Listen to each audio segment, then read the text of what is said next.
Assalamu alaikum, welcome back to my channel. So today in this video I'm going to cover a very important topic of support and movement, chapter number 16. So we're gonna cover all these topics, right? Let's start video from the very basic concept that what is muscular system in vertebrates. That includes men too.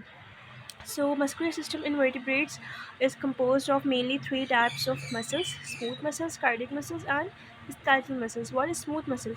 Smooth muscles हमें मिलते हैं विस्टल organs में, यानी hollow organs हमारे जो digestive system हो गया, food pipe हो गया, ट्रैकिया हो गया, ये सारे जो हॉलो हैं यानी सिलेंड्रिकल शेप्स में जो होते हैं, जो खाली जगह होती हैं, वहाँ पे हमें स्मूथ मसल्स मिलते हैं। अब ये क्या होते हैं हम ये पढ़ लेते हैं पहले। स्मूथ मसल्स में ना एक्टिन और मायोसिन नहीं होते। एक्टिन, ठीक, ये बहुत डिटेल्स टॉपिक है, मैं आपको बहुत शॉर्ट करके बता रही हूँ। अगर आप चाहें तो मैं इन पर सेपरेट वीडियोस बना सकती हूँ कि एक्टिन क्या है, मायोसिन क्या है। खैर, हम इसको अभी आगे जब चलेंगे तो हम इसको डिस्कस करने वाले हैं ऑलरेडी स्केलेटल मसल में। अभी इसको सिर्फ थॉरोली पढ़ लेते हैं। स्केलेटल स्मूथ मसल्स क्या होती है, इसमें स्ट्रिएशंस नहीं होती, यानी ये जो हमें डार्क लाइट बैंड जो होते हैं वो नहीं मिलेंगे। इसके अलावा these muscles are spindle shapes के होते हैं। ये इस टाइप के शेप्स के होते हैं, ठीक है। और ये सिंगल न्यूक्लिएटेड होते हैं, यानी इनमें एक न्यूक्लियस होता है। और इनवॉल्यूंटरी होते हैं, यानी ये हमारे कंट्रोल में इनका फंक्शन करना, इनकी मूवमेंट करना हमारे कंट्रोल में बिल्कुल नहीं है। मिसाल में अगर आप खाना खाते हैं तो आप उसको निगलने के बाद खाने को हमें पता नहीं होता कि अंदर क्या हो रहा है, ठीक है। वो खुद ब खुद जो है वो नीचे की तरफ जा रहा होता है। पेरिस्टालसिस होता है, एंटी पेरिस्टालसिस, जो भी कुछ हो रहा है वो हमें हमारे कंट्रोल में बिल्कुल भी नहीं होता। और इसमें जो है क्रॉस ब्रिजेस फॉर्म नहीं होते, क्योंकि इसमें एक्टिन मायोसिन ही नहीं होते। तो क्रॉस ब्रिजेस कैसे फॉर्म हो सकते हैं? क्योंकि क्रॉस ब्रिजेस फॉर्म ही कब होते हैं, जब आपके पास एक्टिन और मायोसिन दोनों मौजूद हों। और एक्टिन मायोसिन होंगे तो फिर हमें स्ट्रेशंस भी मौजूद मिलेंगे। कंटेन कैलमोड्यूलिन एंड एक्टिन फाइलामेंट, यानी इनका जो एक्टिन फाइलामेंट होता है उसमें कैलमोड्यूलिन मौजूद होता है। उसके बाद हम देखें कार्डियक मसल्स। कार्डियक मसल्स क्या होते हैं? They show striations. इनमें हमें ब्लैक एंड यानी डार्क और लाइट बैंड्स मिलेंगे। These muscles are cylindrically branched. अच्छा, ये ब्रांच्ड होते हैं और साइलेंड्रिकल शेप में होते हैं, यानी यूं होते हैं, ठीक है। इनकी ब्रांच होती है ऐसे करके, ऐसे ऐसे ब्रांच होती है इनकी, ठीक है। ये या तो हमें सिंगली न्यूक्लिएटेड मिलेंगे या फिर इसमें मल्टी न्यूक्लिएटेड भी मौजूद होते हैं। और ये हार्ट में होते हैं। कार्डियक मसल्स के नाम से ही हमें पता चल रहा है ये भी इन्वॉल्यूंट्री होते हैं, ये भी हमारे फंक्शंस में नहीं होते हैं। और इनमें इनकी एक्टिन फाइलामेंट में हमें ट्रोपोनिन मिलता है। अच्छा, यहाँ मैंने एक बात बोली थी, स्मूथ मसल्स में एक्टिन जो है वो नहीं होते। इसमें एक्टिन होता है, सॉरी, और मायोसिन मौजूद नहीं होता, जिसकी वजह से इसमें क्रॉस ब्रिजेस फॉर्म नहीं होते। स्केलेटल मसल्स क्या होते हैं? ये भी स्ट्रिएशन शो करते हैं। अच्छा, इसको हम बाकायदगी से पढ़ने वाले हैं, तो क्यों ना हम इसको यहाँ पे बस आप कॉपी डाउन कर लें, हम इसको सेपरेटली पढ़ने जाते हैं। यहाँ पर आप एक चीज़ देख लें। यहाँ पर मैंने जो है एक मसल्स को उसके पूरे मतलब कहते हैं box to box to box, यानी उसके बिल्कुल कट करते करते करते करते उसका बिल्कुल जो यूनिट सेल है वहाँ तक जो है वह पहुँचाया मैंने। ये एक है सबसे जो हम बाहर से देखेंगे तो मसल्स ऐसे नज़र आएगा। उसको बीच में से कट करेंगे तो हमें कुछ बंडल्स नज़र आएंगे। उसमें से एक बंडल्स हम खींच कर निकालेंगे तो उसके अंदर हमें कुछ मसल्स फाइबर्स नज़र आएंगे, ठीक है। मसल फाइबर्स नज़र आएंगे तो हम उसको जब सेपरेटली निकालेंगे तो उसको हम एक अच्छा, ये पूरे बंडल को हम फेसिकल भी कह सकते हैं। फेसिकल में से हम मसल फाइबर निकालेंगे तो मसल फाइबर में मौजूद एक कुछ लाइंस जो होती हैं, उन लाइंस को हम जब स्टडी करेंगे तो उसे हम माइक्रोफिब्रिल्स कहते हैं। माइक्रोफिब्रिल्स के अंदर कुछ मौजूद है, वही मौजूद है, यानी उसका यूनिट यानी एक्टिन जो कि थिन होता है और एक मायोसिन जो कि थोड़ा थिक होता है। अब इसके नैनोमीटर वगैरह भी हम आगे डिस्कस करने वाले हैं, इनके क्या साइजेस वगैरह होते हैं। ये है हमारे पास एक थोड़ा सा अच्छी सी डायग्राम। अभी मैंने आपको एक डायग्राम दी थी, मगर वो एक रफली डायग्राम थी, बट यहाँ पर एक थोड़ा सा तमीज़ वाली डायग्राम बनी हुई। ये एक पूरा समझे उसे हमने एक मसल बनाया, एक बोन है, सिर्फ मसल अटैच है, मसल्स के अंदर अंदर अंदर करके हमने उसे डिफ़ाइन किया हुआ है, एलिब्रेट किया हुआ है। और हाँ, ये बोन है, ये हमारे पास मसल है। मसल में हमें कुछ बंडल्स दिख रहे हैं। बंडल्स जिस चीज़ में पैक हैं, उस पैक में जो मेम्ब्रेन है, उस मेम्ब्रेन का नाम है perimysium. Okay. Along with perimysium हमें ब्लड वेसल्स भी नज़र आते हैं जो कि अंदर तक एक्सटेंड हुए में, सब कुछ अंदर तक एक्सटेंड हुए में। हमें बस ये कट किया हुआ है ना, लेकिन यहाँ पे हमें थोड़े थोड़े से उनके जो स्पॉट्स दिख रहे हैं। खैर, इस एक बंडल को हमने खींच कर निकाला, तो ये जिसमें पैक था, जिसमें रैप्ड हुआ था, वो हमने अभी पढ़ा किसमें रैप्ड हुआ था, ये पेरीमाइसियम में रैप्ड हुआ था। और इस पूरे को हम फेसिकल यानी बंडल कहते हैं। अच्छा, ये जो मसल यानी सबसे आउटर मसल जो हमें नज़र आता है वो किसमें पैक हुआ होता है, वो एपीमाइसियम में पैक हुआ होता है, ठीक है। और ये बाकी आगे जा जाकर इसकी खुद टेंडन बन जाता है, और वो टेंडन जो है वो बोन के साथ फ्यूज़ हुआ होता है। अब हमने इसको जो निकाला था, इसको हमने मज़ीद खींच कर निकाला, तो फिर हमने देखा कि ये जो पूरा एरिया है इसे हम मसल फाइबर कहेंगे। जो एक्चुअली सेल होता है इसी को हम मेनली डिस्कस करते हैं, ये होता है एक्चुअल सेल मसल फाइबर, ठीक है। अब मसल फाइबर जिसमें पैक्ड है उस मेम्ब्रेन का नाम है एंडोमाइसियम, जिसने हर सेल को पैक किया हुआ है, सराउंड किया हुआ है। अब इसके अंदर हमें पता है माइक्रोफिब्रिल होते हैं। आप ये वाली डायग्राम फिर देख लें, ठीक है। अब ये जो माइक्रोफिब्रिल है इसके अंदर हमें एक्टिन और मायोसिन नज़र आएंगे। अब वो एक्टिन मायोसिन बहुत डिटेल टॉपिक है, हम आगे डिस्कस करने वाले। अच्छा, टेंडन दो टाइप्स के होते हैं, एक होते हैं जो है बिल्कुल इंसर्शन होते हैं, और एक ओरिजिन होते हैं, यानी फिक्स्ड होते हैं और यहाँ पे मूवेबल होते हैं।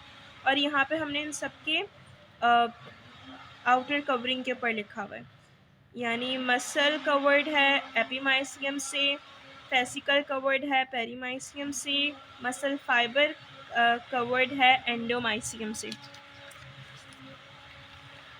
Here is the another important topic. यहाँ पर हम ultra structure of muscle fibre discuss करने वाले हैं। हम इसकी तरफ थोड़ी देर में आएंगे, पहले हम ये पढ़ लेते हैं। So guys, ultra structure of muscle fibre considers as a cell of skeletal muscle. पता है मसल फाइबर को हम सेल कंसिडर करते हैं पूरे मसल का। इसमें बहुत सारे मायोफिब्रिल्स होते हैं, और मायोफिब्रिल्स के अंदर एक्टिन मायोसिन होते हैं, आपको पता होना चाहिए। Covering of muscle fibre call sarcolemma. अच्छा, मायोफिब्रिल को जिस चीज़ ने कवर किया हुआ है वो सार्कोलेमा है, करेक्ट। और सार्कोप्लाज्म यानी जो हमारे पास साइटोप्लाज्म होता है मसल फाइबर का, उसे हम सार्कोप्लाज्म कहते हैं। एक चीज़ आपने याद रखनी है, मसल फाइबर के लेवल पे हम बात कर रहे हैं तो जो भी चीज़ होगी उससे पहले हम सार्को का वर्ड लगा देंगे। Contains numerous nuclei and mitochondria, जिसमें बहुत सारे माइटोकॉन्ड्रिया और बहुत सारे न्यूक्लियाई मौजूद होते हैं। Each myofibril is connected with the axon of motor neuron at a place called. अच्छा, अभी आपको चाहे डायग्राम की ज़रूरत पड़ेगी, ये देखें।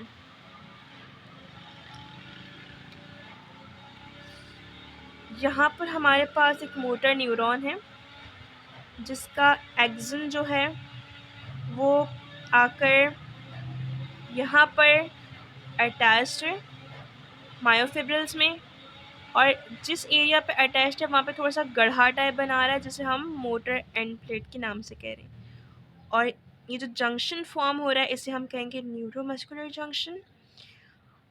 ये सेपरेट जो है मायोफिब्रिल्स हैं, ये मोटर न्यूरॉन का एक्सन है, हिमालयन शीट है। खैर, ये तो आपके काम का नहीं है, यहाँ पर आ जाते हैं। अच्छा, ये जो एरिया है, इतना सा एरिया जहाँ पे जंक्शन फॉर्म हो रहा है, इसको हमने बहुत जूम करके यहाँ दिखाया हुआ है। यहाँ पे हमने जूम करके देखने की कोशिश की तो देखें ये वाला जो हिस्सा है, यानी ये जो एक्सन का छोटा सा हिस्सा है, यहाँ पे हमने जूम करके दिखाया हुआ है।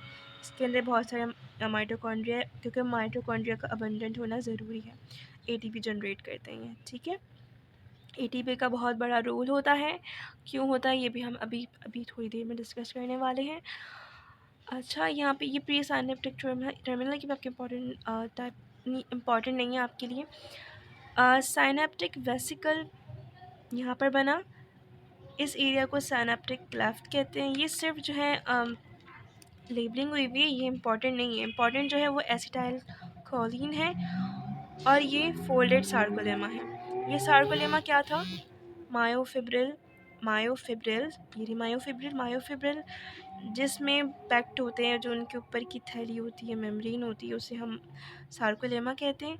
अच्छा, जब यहाँ पर आके एक्सिन का ये वाला हिस्सा इस पे आके रुका, तो वो थोड़ा सा फोल्ड हो गया, और इस फोल्ड होने से ये पूरा एक न्यूरोमस्कुलर जंक्शन बनाया, यानी मोटर एंड प्लेटफॉर्म फॉर्म हुआ यहाँ पर। ठीक है, तो यहाँ पर आपने डायग्राम देख लिया, आपके दिमाग में थोड़ी थोड़ी पिक्चर आ गई होगी। अब हम इसकी तरफ यहाँ से पढ़ना स्टार्ट करते हैं कि यहाँ पर हमने देखा कि motor neuron at a place called, अच्छा जंक्शन बना दिया, यहाँ पे वही सारी बातें बताई हुई हैं। अब यहाँ पे बता रहे हैं कैल्शियम आइंस का। Sarcolemma permits calcium ions to enter और लीव। सार्कोलेमा जो होता है ना, वो क्या कहते हैं, एज अ मेम्ब्रेन वर्क कर रहा होता है। जैसे कि मेम्ब्रेन वो चीज़ होती है जो अपने आसपास में से परमिएबल हो, यानी वो अपनी चीज़ों अपने आर पार चीज़ों को आने जाने दें। तो उस लिहाज से हम कैल्शियम आइंस को यहाँ पे देख रहे हैं कि वो सार्कोलेमा परमिट कर रहा है कि वो कैल्शियम आइंस यहाँ वहाँ से आर पार हो सकती है। और किसके थ्रू हो सकती है? प्रोटीनिक गेटवेज के थ्रू हो सकती है। Within sarcoplasm membrane network, sarcoplasmic reticulum runs parallel to myofibril present. It is reservoir of calcium. अच्छा, सार्कोप्लाज्म जो है वो उसमें मौजूद, उसमें क्या हो रहा है कि कैल्शियम आइंस उसके ज़रिए मूव कर रहे हैं और सार्कोप्लाज्मिक रेटिकुलम को पार कर रहे हैं। सही है। अच्छा, यहाँ पर हम देख रहे हैं कैल्शियम आयन मौजूद किस में है? सार्कोप्लाज्मिक रेटिकुलम में मौजूद है। और दो सार्कोप्लाज्मिक रेटिकुलम को एक बीच में टी टाइप के स्ट्रक्चर ने अटैच किया हुआ है, बाइंड किया हुआ है, उसका नाम है टी ट्यूब्यूल, जो कि परपेंडिकुलर किसके होता है? सार्कोप्लाज्मिक रेटिकुलम के। सार्कोप्लाज्मिक रेटिकुलम क्या होता है, इसकी पिक्चर हम आगे देखने वाले हैं। अच्छा, मायोफिब्रिल जो अभी मैंने बताया आपको, वो दो टाइप्स के होते हैं, एक्टिन होता है, मायोसिन होता है। एक्टिन और मायोसिन के पे जो है डायमीटर डिस्कस किया हुआ है, वो आप देख लें। और ये कौन से मोनोमर से मिलके बने हुए हैं वो लिखा हुआ है, वो आप देख लें। और यहाँ पे इसके मज़ीद टाइप्स नहीं हैं, इसके मज़ीद टाइप्स होते हैं, यानी ये 3 टाइप के होते हैं। अगर हम ट्रोपोमाइसिन देखें तो एक ट्रोपोमाइसिन जो होता है वो कैल्शियम को बाइंड कर रहा होता है, एक ट्रोपोमाइसिन कह रही हूँ, ट्रोपोनिन। एक ट्रोपोनिन जो होता है वो एक्टोमायोसिन के इंट्रैक्शन को ख़त्म कर रहा होता है, और एक ट्रोपोनिन टी जो है वो ट्रोपोमायोसिन से अटैच हो रहा होता है। यानी ट्रोपोमाइसिन भी एक और चीज़ होगी जो अटैच भी हो रही है, डिटैच भी हो रही है, अपनी ही वजह से, ट्रोपोनिन की वजह से हो रही है, और एक ट्रोपोनिन जो है वो कैल्शियम को अटैच करवा रहा है।